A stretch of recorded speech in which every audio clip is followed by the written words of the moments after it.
Bom dia, meus amigos. Vocês estão bem? Então, quem estava aqui semana passada vai lembrar que o trecho que nós meditamos da palavra, o foco de João, estava no amor.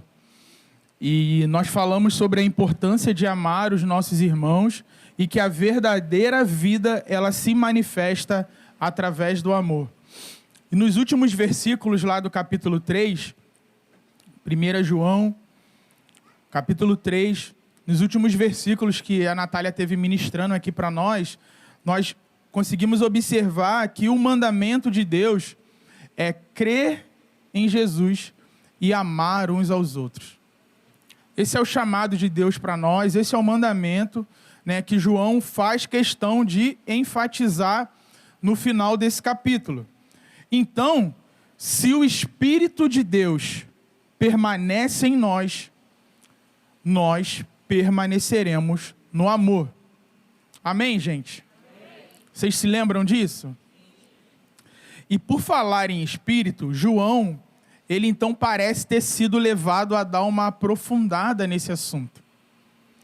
Ele termina ali falando sobre o Espírito e, na verdade, ele segue nessa espiral.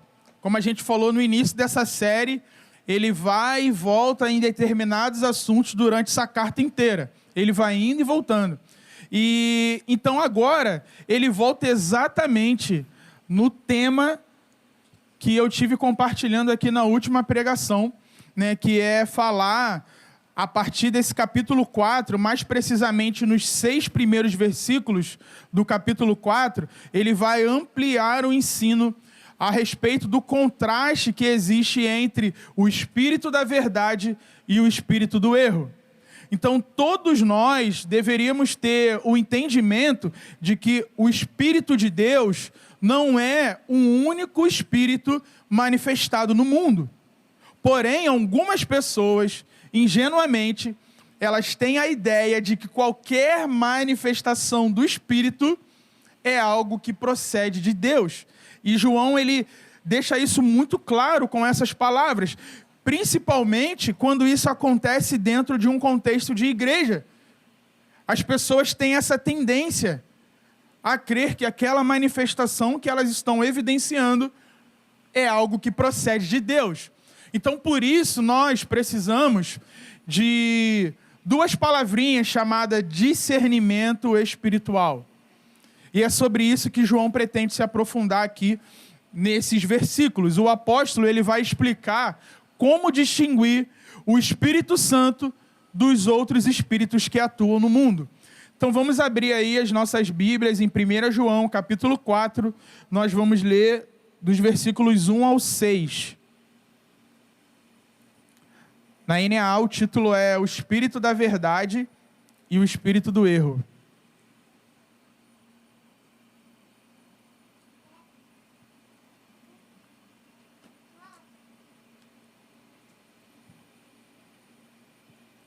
João diz assim: Amados, não deem crédito a qualquer espírito, mas provem os espíritos para ver se procedem de Deus, porque muitos falsos profetas têm saído mundo afora. Nisto, vocês reconhecem o Espírito de Deus.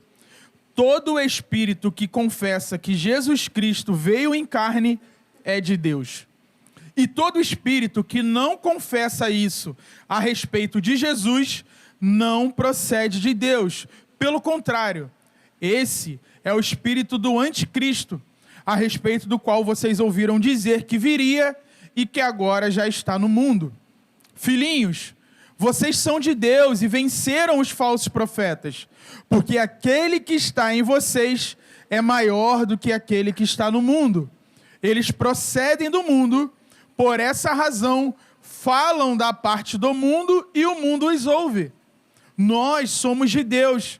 Quem conhece a Deus nos ouve. Quem não é de Deus não nos ouve. Nisto reconhecemos o espírito da verdade e o espírito do erro. E o pano de fundo desses versículos que nós acabamos de ler, certamente era algo muito parecido com o cenário que a gente vê na igreja de Corinto, onde fenômenos sobrenaturais estavam acontecendo, principalmente o dom de profecias e línguas estavam prevalecendo no ambiente. Ou seja, um tipo de ambiente que gera fascínio.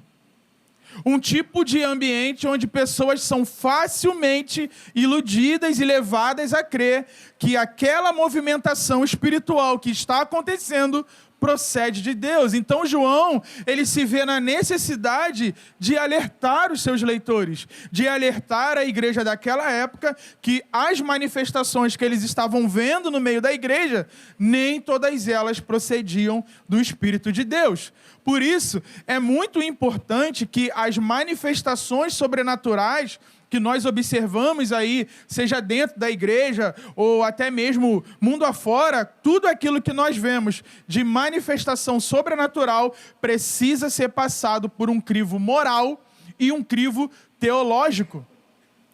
Nós precisamos analisar, como o apóstolo Paulo vai falar lá em 1 Tessalonicenses, né, as profecias elas não podem ser desprezadas, mas elas têm que ser julgadas. Não desprezem as profecias, mas analisem todas as coisas. E aquilo que for bom você retém. Amém? Então, quando eu falo de crivo moral, a gente pode até lembrar das palavras do próprio apóstolo João, lá no capítulo 3, versículo 10 dessa primeira carta, ele fala assim: nisto são manifestos os filhos de Deus e os filhos do diabo. Todo aquele que não pratica a justiça não procede de Deus, e o mesmo vale para aquele que não ama o seu irmão. Então ele já está nos ensinando uma forma de discernir se o espírito que está operando através daquela ação é de Deus ou não. Essa pessoa ama? Essa pessoa ama o seu irmão? Porque se não ama, se essa pessoa não vive na prática de justiça, você pode crer que esse espírito não procede de Deus. Em Mateus 7, nos versículos 15 e 16, Jesus está dizendo assim: cuidado com os falsos profetas, que se apresentam a vocês disfarçados de ovelhas, mas por dentro são lobos vorazes. Pelos seus frutos vocês o conhecerão. Ele está dizendo que os falsos profetas, eles estão disfarçados de ovelhas. E disfarçado, gente, não é aquele disfarce frajuto que a gente costuma encontrar em alguns cenários, desenhos animados, filmes. Não, é um disfarce que você acha que é uma ovelha. Quem olha com os seus olhos carnais vai falar, é ovelha. Mas Jesus está falando, tome cuidado. Então, se você não tiver a capacidade de discernir, nesse caso aqui, pelo crivo moral, você é enganado. E o que ele diz? Que a gente vai conhecer como? Pelos frutos. Pelos frutos o conhecerão. E quando Jesus está falando de frutos aqui, ele não está dizendo especificamente as obras. Porque quando a gente pensa em frutos, nós somos automaticamente levados a pensar em obras. Mas ele está dizendo principalmente palavras. E mais à frente eu vou me aprofundar nisso e vocês vão entender por quê. E as manifestações espirituais, elas também precisam passar pelo crivo teológico. Nós precisamos ter um entendimento profundo das Escrituras para que a gente possa analisar e saber se nós podemos reter ou não aquilo que está sendo compartilhado. E lá em Deuteronômio, capítulo 13, dos versículos 1 ao 3, a gente tem uma boa base para fundamentar esse pensamento. A palavra vai dizer assim: se aparecer no meio de vocês um profeta ou sonhador e anunciar um sinal ou prodígio, e se acontecer esse sinal ou prodígio que ele falou, e ele disser, vamos seguir e adorar outros deuses, deuses esses que vocês não conheceram, não deem ouvidos à palavra desse profeta ou sonhador. Porque o Senhor, seu Deus, está pondo vocês à prova, para saber se vocês amam o Senhor, seu Deus, de todo o coração e toda a sua alma. Então, quando muitos falsos profetas vêm prometendo, por exemplo, prosperidade, sabe o que ele está dizendo para você? Venha, vamos seguir a Mamon. Exatamente o que essa palavra aqui está exortando, o que ela está dizendo assim, cuidado com essas pessoas, é exatamente o que muitos profetas têm feito nos dias de hoje. Ele te libera uma palavra, muitas vezes acompanhada de sinais, e você fala, uau, essa pessoa é muito usada por Deus. Não é assim que costumam falar? E fulano é muito usado, você tem que ir num culto que fulano prega. É muito usado. Só que aí no meio da palavra, ele começa a te oferecer conquistas. Ele começa a te dar promessas de chaves, de prosperidade. E as pessoas amam isso. Os cultos enchem. Mas nas entrelinhas, sabe o que ele está dizendo para você? Venha, vamos seguir a Mamon. E infelizmente muitos vão. A maioria deseja ir, porque isso agrada ao nosso coração. Eu vou seguir aquele que está me prometendo coisas que vão me fazer prosperar, que vão me fazer melhorar a minha vida nessa terra. Como assim isso não procede de Deus? Mas é o que a palavra está dizendo para nós. Não é segredo para ninguém, gente, que o dinheiro é um dos grandes problemas da humanidade, falando de forma geral. Tem um livro do Tim Keller chamado Deuses Falsos. Na introdução do livro, ele fala sobre a crise econômica global que aconteceu em meados de 2008. Nesse período, foram relatados um aumento absurdo no índice de suicídio nos Estados Unidos, vindo de pessoas que anteriormente eram ricas e bem relacionadas. E aí ele vai citando no livro vários casos, como de um diretor financeiro de uma grande instituição que se enforcou. E aí ele fala de um outro caso de um presidente de uma das mais importantes imobiliárias dos Estados Unidos que deu um tiro na sua própria cabeça dentro do seu Jaguar vermelho. E aí ele fala de um administrador francês que investia grana de muitas famílias europeias, inclusive de famílias reais. E num desses investimentos ele perdeu 1,4 bilhões de dólares. Ele cortou os pulsos e morreu no seu escritório. Um executivo sênior do HSBC se enforcou no guarda-roupas da sua suíte de 500 libras por noite em Londres. Então, esses casos, nos revelam o poder que o dinheiro tem sobre a vida da maioria das pessoas. Seja dentro ou fora da igreja. Um ídolo é tudo aquilo que é capaz de roubar a nossa paz, ao ponto de nos fazer abrir mão da nossa própria vida. Isso é um ídolo. Então, Léo, se eu perder uma grande quantia financeira, eu não posso ficar abalado com isso? Isso significa que o dinheiro é um ídolo na minha vida? Nem sempre. Seria desumano eu falar que você não pode ficar minimamente abalado. Mas nós precisamos entender uma diferença que existe entre duas palavras: pesar e desespero. Tem uma diferença. O pesar é uma dor consolável. O pesar, ele vem de você perder uma coisa boa entre muitas coisas boas. Por exemplo, fui mandado embora do meu emprego. Óbvio que isso vai me abalar. Mas a minha vida é repleta de outras coisas boas nas quais eu posso buscar consolo. A minha família, nos meus irmãos da igreja. Eu tenho muitas coisas boas onde eu posso buscar um consolo. Eu estou cercado de coisas que podem me consolar e fortalecer nos momentos difíceis da minha vida.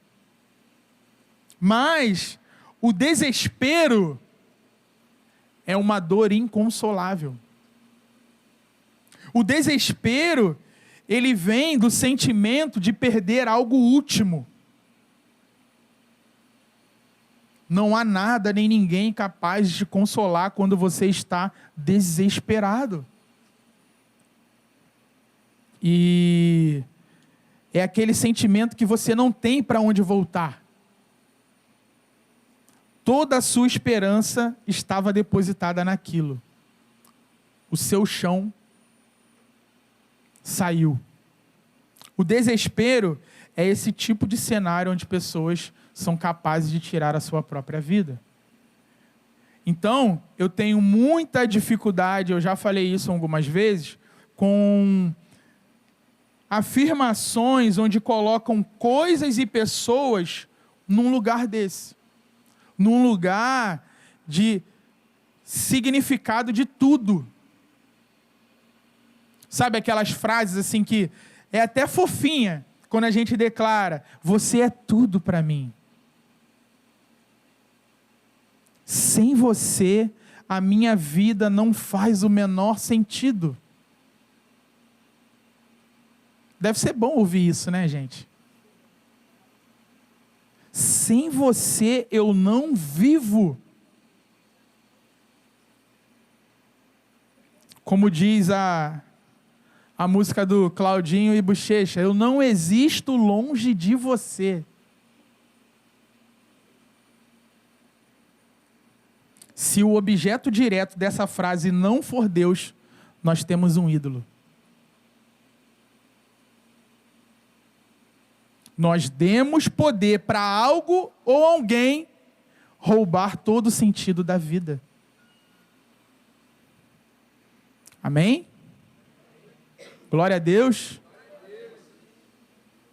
Por isso que Jesus ele diz lá em Mateus 10:37 assim, ó: quem ama o seu pai ou a sua mãe mais do que a mim, não é digno de mim. Ou, quem ama o seu filho ou a sua filha mais do que a mim, não é digno de mim. Jesus sabia muito bem da nossa tendência natural de colocarmos nossos pais e filhos nesse lugar de idolatria. O nosso chamado não é para amar a Deus acima de todas as coisas, gente? Sim ou não? Sim. Então, por que nós ainda damos poder para coisas e pessoas nos deixarem desesperados? Por que nós ainda damos poder para coisas e pessoas roubar a nossa paz?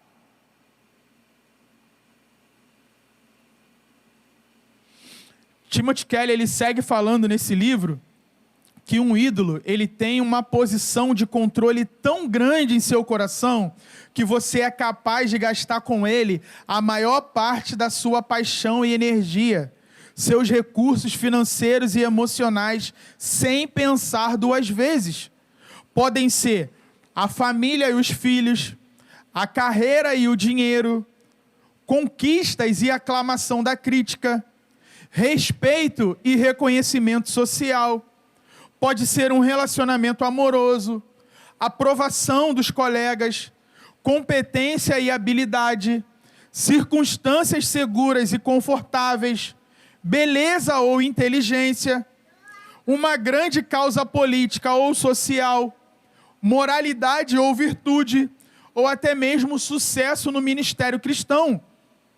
Se não estivermos dispostos a sermos muito sérios e radicais com relação a esse assunto, dificilmente nós viveremos uma vida livre da idolatria. E sabe qual é o maior problema disso? É que a palavra diz que os idólatras não herdarão o reino de Deus. E isso me deixa desesperado. Entender isso sim é capaz de roubar a minha paz. E de falar, Espírito, eu preciso de você. Porque se João Calvino está certo, ele disse que o nosso coração é uma fábrica de ídolos. E eu não aguento, eu não suporto lutar com o desejo da minha carne de levantar ídolos. Mas eu não posso ser um idólatra, o Senhor me salvou. Nada pode roubar o seu lugar na minha vida, Senhor. Às vezes precisamos fazer essa oração. Amém, gente? E voltando aqui para o nosso contexto, então todo líder religioso que o seu ensino te faz buscar desesperadamente por algo que não seja Jesus, esse é um falso mestre. Como nós acabamos de ler em Deuteronômio 13, que fala: Deus está pondo vocês à prova, para saber se vocês amam o Senhor, seu Deus, de todo o coração e toda a alma. Que Deus nós temos adorado? Tem um monte de sacerdote hoje em dia que o seu lugar de adoração, o seu templo, é uma torre empresarial, é um estádio de futebol, é uma academia, é um salão de beleza, é uma biblioteca, é uma sala de cinema, é uma rede social. Esses são os lugares do culto de muitas pessoas, onde o Deus da beleza, o Deus do poder, o Deus do sucesso, o Deus do entretenimento, entre outros, são adorados. E essas divindades, elas não são fáceis de satisfazer.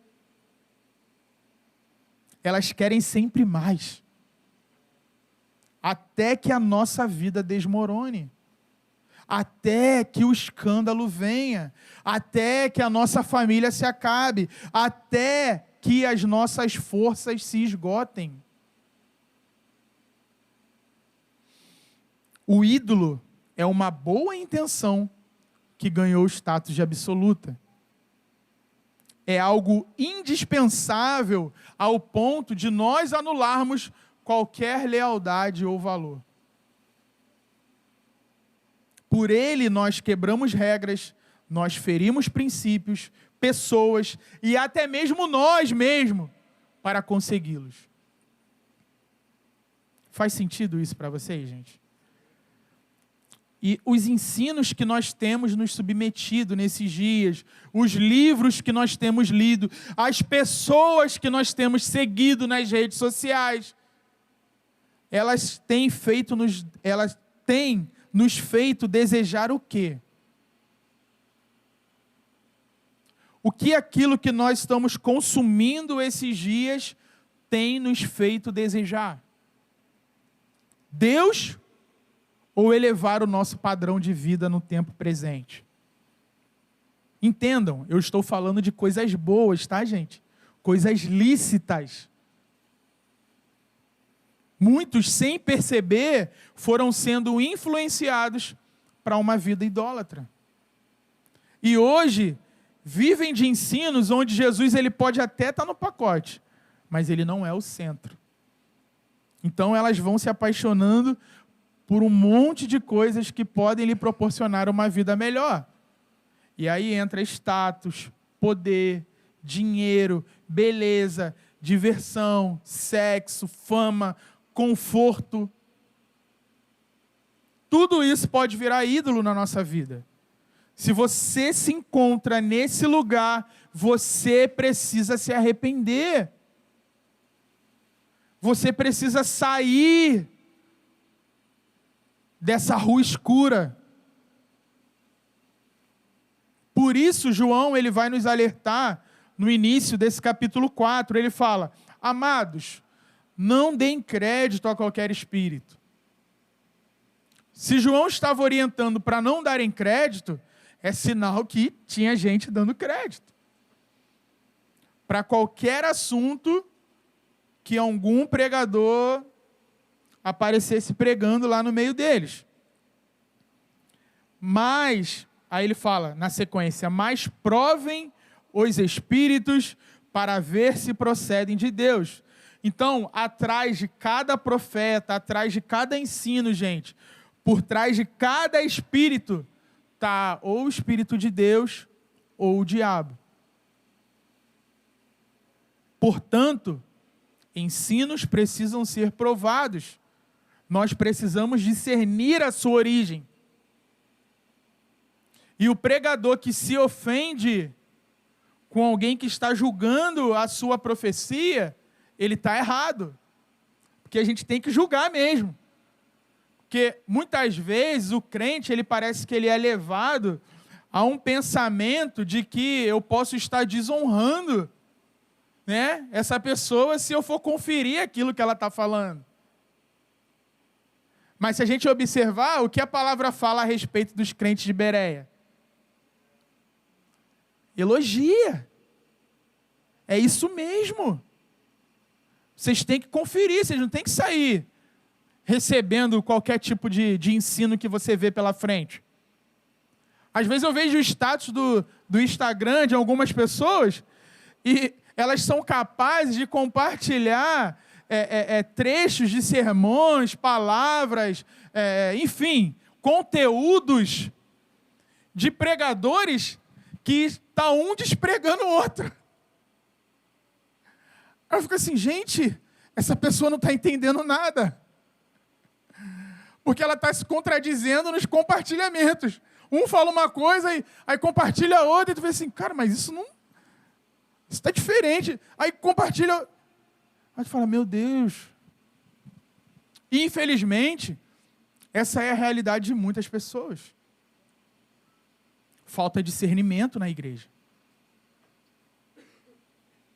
John Stott chama de errônea caridade e tolerância para com a doutrina falsa. Errônea caridade e tolerância para com a doutrina falsa. Vão ter situações, gente, que a incredulidade vai revelar maturidade espiritual tanto quanto a fé revela em outros momentos.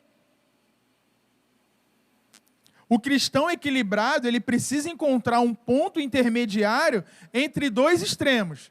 De um lado, aqueles que são extremamente supersticiosos e acreditam em tudo, e de um outro lado, aqueles que são extremamente desconfiados e não acreditam em nada.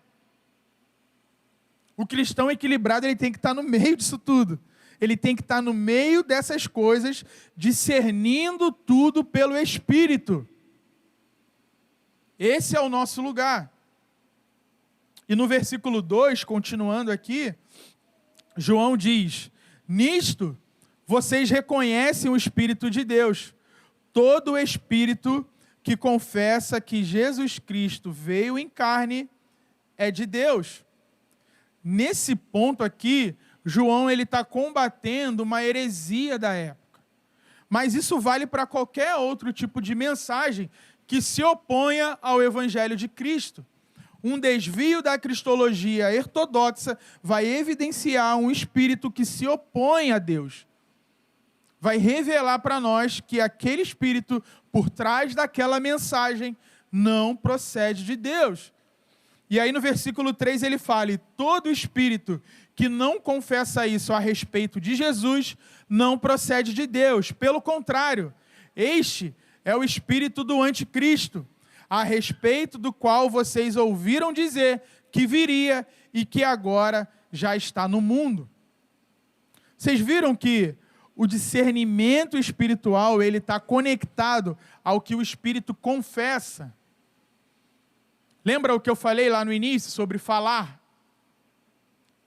Os frutos de Mateus 7 não são apenas obras, mas principalmente o que é falado. Quando você vai na feira, você pode olhar de longe assim e pensar, nossa, os tomates estão lindos, vou lá comprar. Mas aí quando você chega perto, você vê que na verdade eram caquis. Quem nunca? Eu já.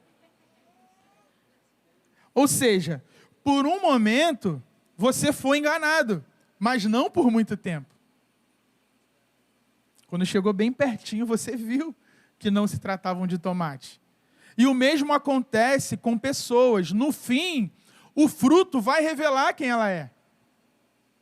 No fim, o fruto de um indivíduo, que não é só o que ele faz, mas principalmente o que ele fala, vai revelar quem ele é.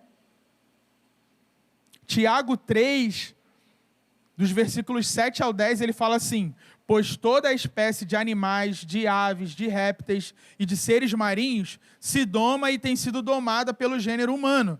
Mas a língua ninguém é capaz de domar. É mal incontido, cheio de veneno mortal. Com ela, bendizemos o Senhor e Pai, também com ela amaldiçoamos as pessoas criadas à semelhança de Deus. De uma só boca procede bênção e maldição. Meus irmãos, isso não deveria ser assim. Alguém pode fingir ser crente por muito tempo, mas não a vida inteira. Em algum momento, as suas atitudes ou falas vão lhe desvendar. Por mais que alguém vigie suas palavras, no fim, elas o traem. No fim, elas vão revelar quem você é de verdade.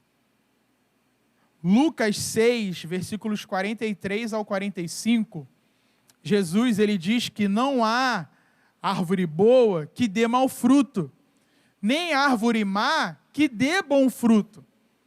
Porque cada árvore é conhecida pelos frutos que produz. Ele está falando de frutos, amém? Porque não se colhem figos de ervas daninhas, nem se apanham uvas dos espinheiros. A pessoa boa tira o bem do bom tesouro do coração, e a pessoa má tira o mal do mau tesouro. Porque a boca fala do que o coração está cheio. Viram como é bem explícito a relação de fruto e fala? Ele está falando de fruto, aí ele fala, a boca fala. Faz sentido isso para vocês, gente? Vocês estão aí? Todo mundo bem quietinho. Atentos? Aleluia. Na sequência, então, João ele vai passar para uma avaliação dos mestres. Ele estava avaliando os mestres, e agora ele vai passar para uma avaliação dos ouvintes. Ele vai provar agora o caráter dos ouvintes. O caráter dos ouvintes entra em xeque a partir de agora, dessas palavras. No versículo 4, ele fala, filhinhos, vocês são de Deus e venceram os falsos profetas. Porque aquele que está em vocês é maior do que aquele que está no mundo. A pergunta é, quem já usou essa expressão? Aquele que está em vós é maior do que o que está no mundo, nos mais variados contextos, menos no sentido de uma comparação do Espírito de Deus com o Espírito que age nos falsos mestres. Levanta a mão, por favor, em nome de Jesus. Aleluia. Sabe o que João está dizendo aqui? Ele está dizendo assim, gente, deem graças a Deus, porque mesmo que o espírito do mal seja grande, o Espírito de Deus é maior. Ou seja, vocês foram ungidos para não serem enganados. Isso é uma dádiva, isso é uma maravilha, isso é motivo para nós de fato glorificarmos ao Senhor, porque se o Espírito de Deus habita em mim, Ele me ajuda a discernir espiritualmente a fonte por trás de cada ensino, ação ou palavra. Glória a Deus, gente! O que está em nós é maior do que o que está no mundo. Agora a gente pode usar esse versículo da maneira correta, no contexto certo. Não adianta, gente, a gente ter a palavra de Deus e não ter o Espírito de Deus. Não adianta. É como você dar uma Ferrari para um louco dirigir a 180 km por hora numa cidade movimentada e onde esse cara não vai conseguir enxergar os semáforos. Certamente vidas serão destruídas. É exatamente dessa forma a palavra de Deus para quem não tem o Espírito de Deus. Vai fazer besteira. Vai levar a gente para o inferno. Vai enganar a gente. Não tem palavra de Deus sem o Espírito de Deus. Amém? Então, partindo aí para o versículo 5, ele vai fazer um contraste aí nesses dois próximos versículos, no versículo 5 e no versículo 6, né, entre falsos profetas e verdadeiros apóstolos. Falsos profetas no versículo 5, verdadeiros apóstolos no versículo 6.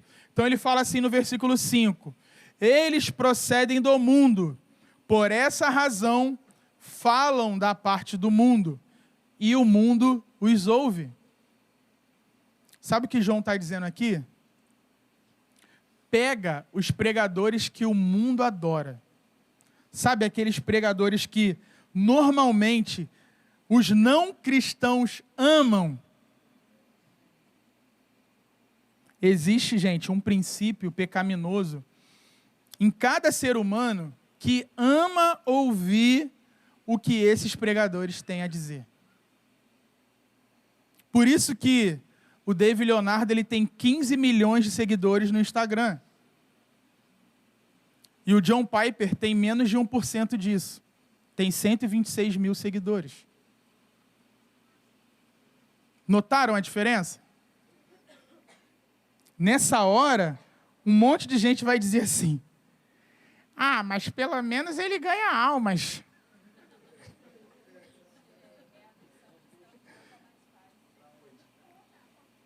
Essa é a versão gospel do rouba, mas faz. Não, ele prega heresia, mas está salvando gente. Tá não. Tá nada. Gente,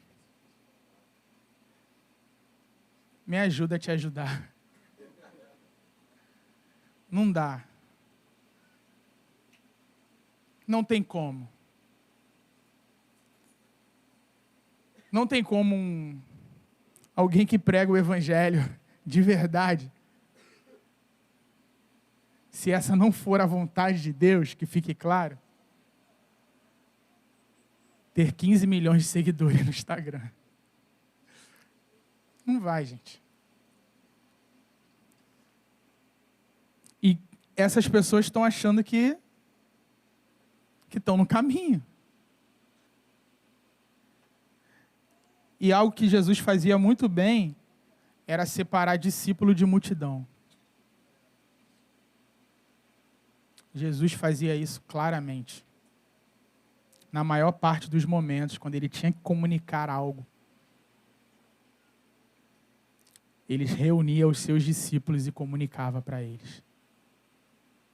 Em outros momentos, ele falava por meio de parábolas. Ah, mas ninguém está entendendo. Mas, como quem diz, não é para entender mesmo. Porque eles querem sinais, eles querem pão,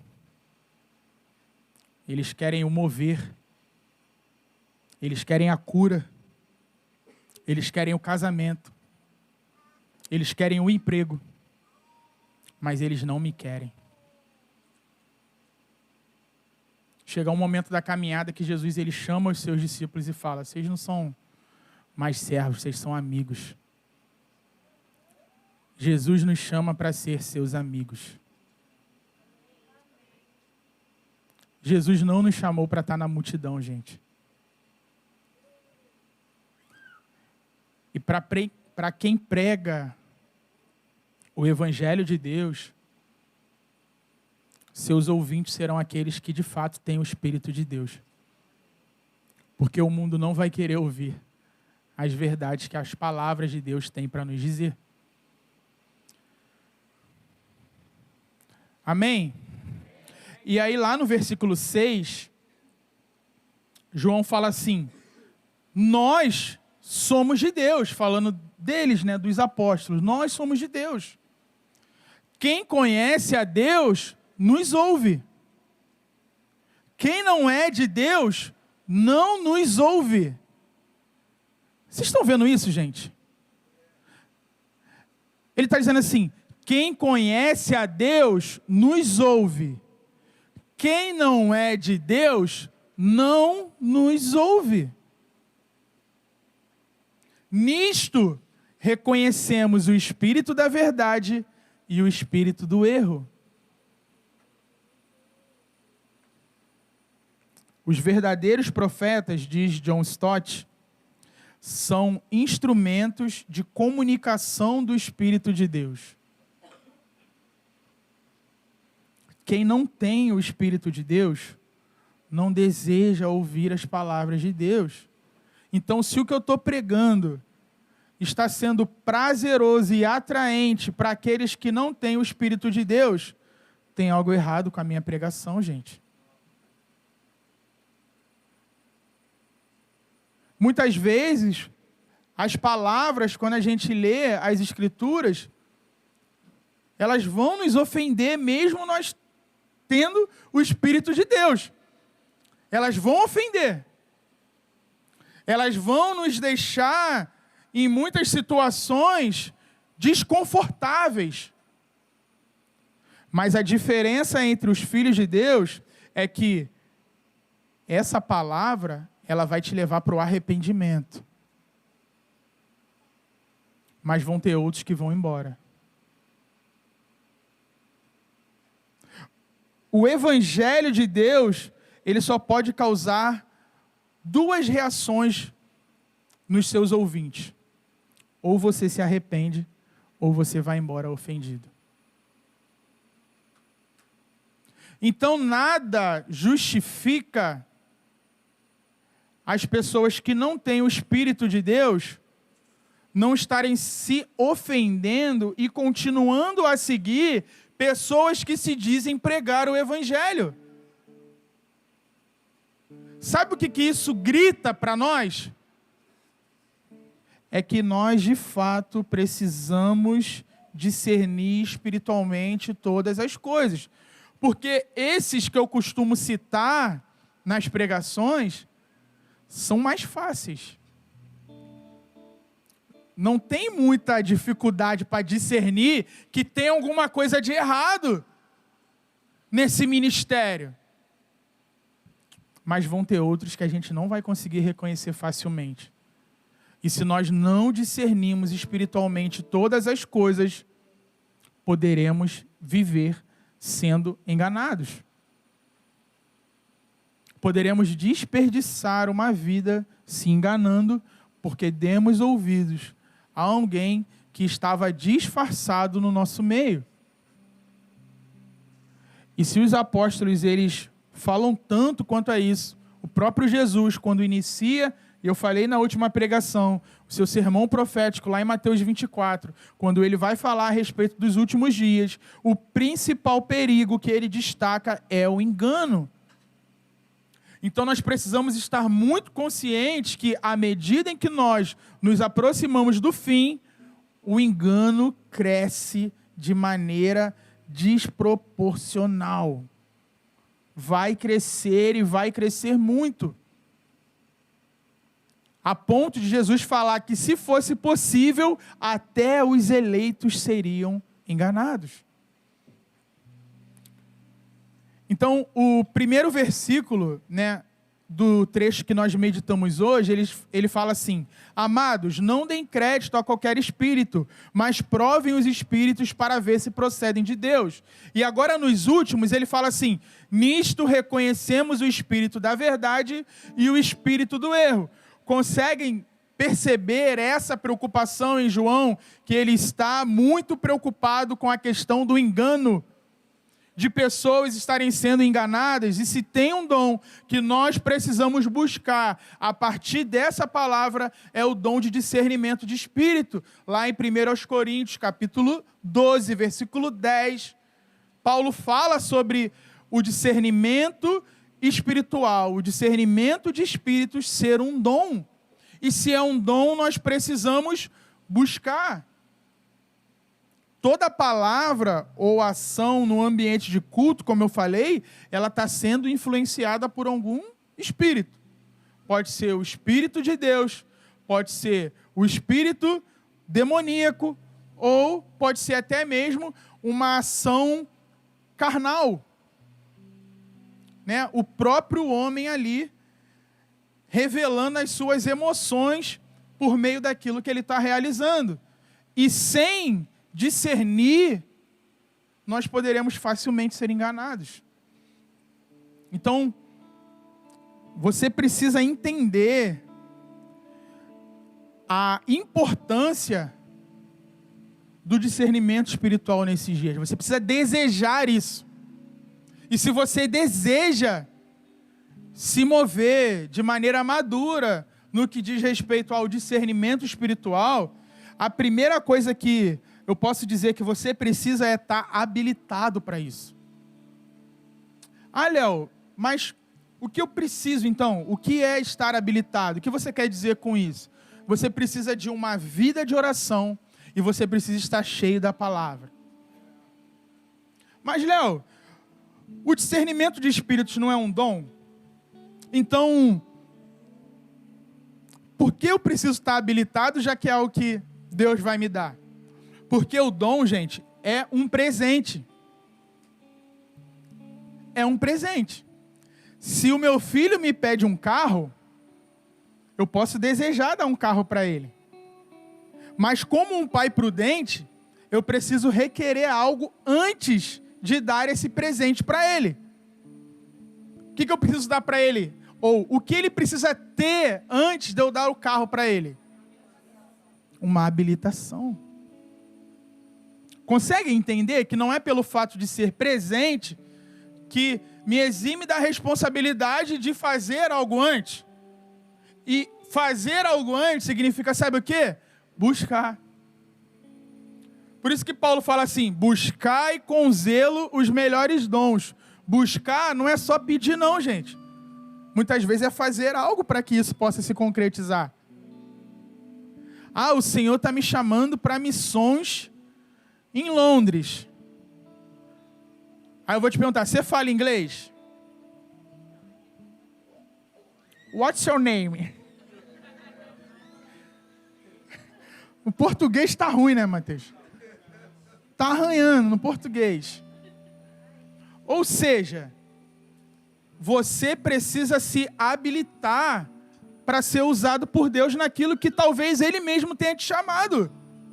Então, você ser chamado não significa automaticamente você estar habilitado. Faz sentido isso para vocês? Você precisa se preparar. Então, se você quer discernir as coisas espiritualmente, você precisa ter uma vida de oração e você precisa estar cheio da palavra. A palavra é bem óbvio, gente. Quanto mais profundidade nas escrituras, mais fundamentos sólidos nós temos. Uma pessoa cheia da palavra é uma pessoa cheia do Espírito. Já falamos sobre isso aqui. Tem um livro sobre dons espirituais do Sam Storms, que ele fala assim: hoje em dia, a necessidade mais urgente no ministério profético não é a capacidade de ouvir a voz de Deus com maior clareza. Por mais importante que isso seja, a necessidade mais urgente é uma igreja instruída nas questões teológicas e que conheça a Bíblia o suficiente para poder julgar e avaliar de modo eficaz tanto a origem quanto o significado de sonhos, visões e impressões subjetivas. E o segundo ponto, como eu falei, é a questão da oração.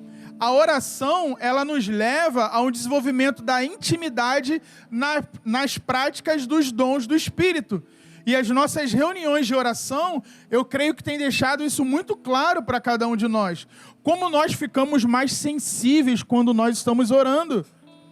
Como tem sido comum observar pessoas tendo palavras de conhecimento, pessoas tendo visões, pessoas ouvindo diretivas do próprio Espírito para nós. Testificações de palavras, Deus construindo toda uma impressão que você teve em outro momento. E no momento que nós nos reunimos para orar, nós ficamos mais sensíveis. Então a oração, ela é muito importante para quem deseja e para quem entende a importância de você discernir espiritualmente todas as ações, palavras, tudo o que acontece ao seu redor.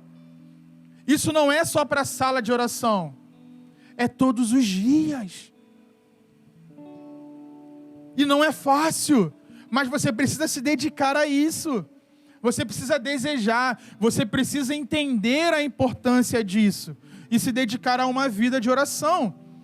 Imagina se você está na rua e aí uma pessoa te para e aí ela fala assim: eu tenho uma palavra de Deus para a sua vida. Só que essa pessoa que te para, ela está vestida com uma roupa toda estranha, toda exótica, está toda descabelada, e ela fala para você 3 palavras, e a cada 3 palavras que ela fala, ela dá 3 giros igual um peão. E aí você olha assim e você, caramba. Sabe o que você vai precisar nesse momento? Discernimento espiritual. O que está por trás disso? Será que é o Espírito de Deus? Ou será que é um espírito demoníaco? Ou será que essa pessoa é louca? E aí, gente? Vocês estão prontos para discernir? Será que o Espírito vai trazer a iluminação que nós precisamos quando estivermos diante de uma situação dessa? Será que Deus usaria alguém com uma aparência tão estranha para liberar uma palavra profética para você? Será que Deus faria isso, gente? Se você tem dúvida, você tem que ler a Bíblia de novo. Porque o que mais tem no Antigo e no Novo Testamento é gente estranha sendo, né? Ou melhor, Deus levando pessoas a se comportarem de maneiras bem exóticas a serviço de Deus. É ou não é, gente? Então, se você não discerne espiritualmente o que está acontecendo, muitos por medo recebem, né? Não, eu vou receber. Aí daquele jeito assim: Senhor, se for a tua vontade mesmo, que assim seja, eu recebi, principalmente se for boa, né? Se for coisa boa, amém, é de Deus. Testificou, irmão, quando você falou, já testificou na hora no meu coração. E aí aquele versículo que diz que o nosso coração é enganoso, você esquece nessa hora, né? O coração do homem é enganoso? Não. Testificou na hora no meu coração, irmão. É de Deus. Não é assim que se discerne as coisas espiritualmente, gente. E precisamos entender também que o espírito demoníaco, às vezes, ele pode vir fantasiado bonitinho, tá? Com muita eloquência, né? Com belas palavras, alinhadinho, às vezes, com aquilo que você crê a respeito do Evangelho. Seu, uau! Que nova revelação! Podemos ser enganados dessa forma também. Queria lembrar um testemunho aqui rápido para finalizar, bíblico, quando Paulo ele repreende o espírito de adivinhação, lá em Atos 16. Talvez vocês já tenham passado, vocês estão lendo, né? Já tenham passado por ele. E em Atos 16, no versículo 16, fala assim: aconteceu que, indo nós para o lugar de oração, veio ao nosso encontro uma jovem possuída de espírito adivinhador, a qual, adivinhando, dava grande lucro aos seus donos. Seguindo a Paulo e a nós, gritava dizendo: estes homens são servos do Deus Altíssimo e anunciam a vocês o caminho da salvação. Isto se repetiu por muitos dias. Então Paulo, já indignado, voltando-se, disse ao Espírito: em nome de Jesus Cristo, eu ordeno que você saia dela. E na mesma hora, o Espírito saiu. Essa mulher falou alguma mentira, gente? Ela não falou mentira. Ela estava ali testemunhando publicamente que aqueles homens eram homens de Deus, que estavam falando o que de fato as Escrituras diziam. Como quem diz, deem crédito às palavras desses homens. Eles são homens de Deus. Então, o que precisa ficar evidente aqui para nós é a sensibilidade de Paulo. Aí você pode dizer assim: ah, Léo, mas as pessoas sabiam ali naquela época que ela era uma pessoa mal intencionada, que ela pregava para ganhar dinheiro, ela liberava, né? Ela era usada por espíritos demoníacos para lucrar. Era fonte de lucro o serviço que ela prestava. Mas os apóstolos estavam lá. E agora ela estava testificando a respeito da mensagem que eles estavam pregando. Então, para muita gente, essa mulher poderia ter se convertido. Ela antes era usada para o mal, mas agora vai ser usada para o bem. E olha aí, gente, que testemunho maravilhoso. Porque era uma idólatra, era uma feiticeira. E agora ela está junto com esses homens.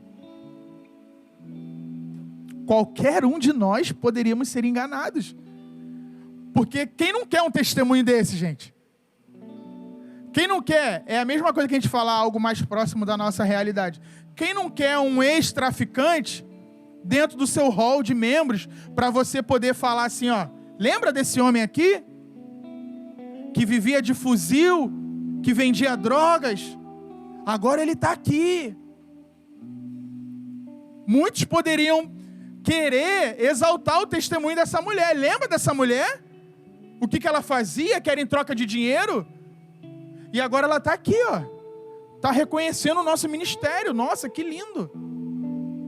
Mas Paulo, ele discerniu espiritualmente. Ele sabia que tinha um espírito demoníaco atuando ali. E se você perceber, ele não repreende a mulher, não. Ele repreende o espírito. Ele fala, saia dela. Em nome de Jesus. E quando isso acontecer no nosso meio? E quando a gente estiver numa reunião que alguém começar a fazer umas movimentações bem loucas? Será que nós vamos discernir espiritualmente a fonte dessa movimentação, dessa manifestação? Se essa movimentação que a pessoa estiver realizando, de alguma forma começar para nós a atrapalhar o culto? E se essa pessoa pedir o microfone? E se essa pessoa disser que tem uma palavra profética da parte de Deus para compartilhar? Será que nós estaremos aptos para discernir se de fato damos ou não o microfone para ela? Ou se repreendemos ou não o espírito demoníaco que possa estar atuando ali no meio daquela movimentação? Então vejam a importância de nós orarmos e clamarmos para que o Senhor derrame esse dom sobre a igreja nesses dias, para que tenhamos um batismo coletivo de discernimento de espíritos e para que principalmente assumamos a nossa responsabilidade como sacerdotes de orar e meditar nas Escrituras para estarmos prontos, para estarmos aptos, habilitados a sermos usados por Deus.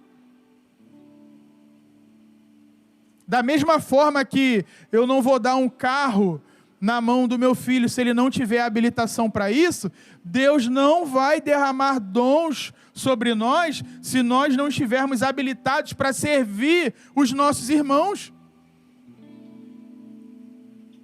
Quando você se habilita, você está amando. Consegue entender agora por que a semana passada a gente falou de amor e hoje a gente está falando de um dom? Consegue perceber que é a mesma coisa que Paulo faz? É o que João está fazendo aqui? Porque está conectado, gente. Não tem como a gente ser um sacerdote sem amor.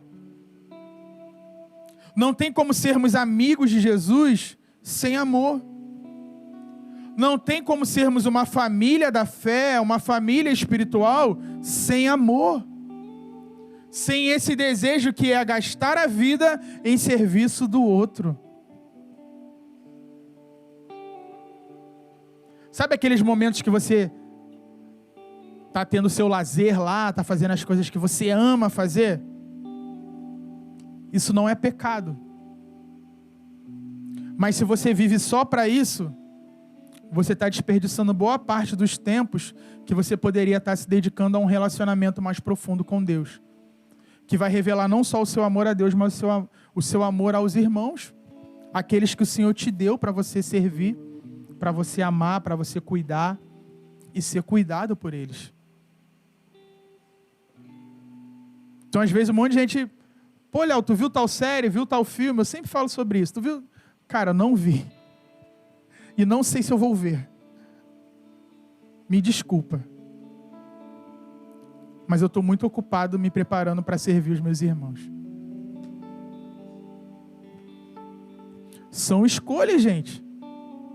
É muito bonito, né? Ah, Deus está usando tal pessoa. Deus está fazendo isso na vida de não sei quem. Deus está... Às vezes a gente lamenta. Pô, Senhor, por que o Senhor não me usa? Qual é a minha vocação? Para que o Senhor me chamou? Como é que está o seu relacionamento com Deus?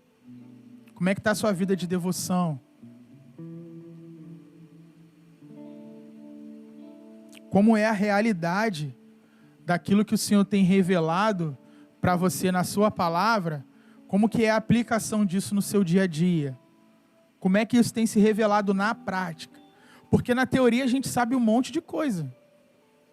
Na teoria um monte de coisa é muito legal. Mas viver, gastar a vida nisso, aí a gente começa a entender muita coisa. Amém?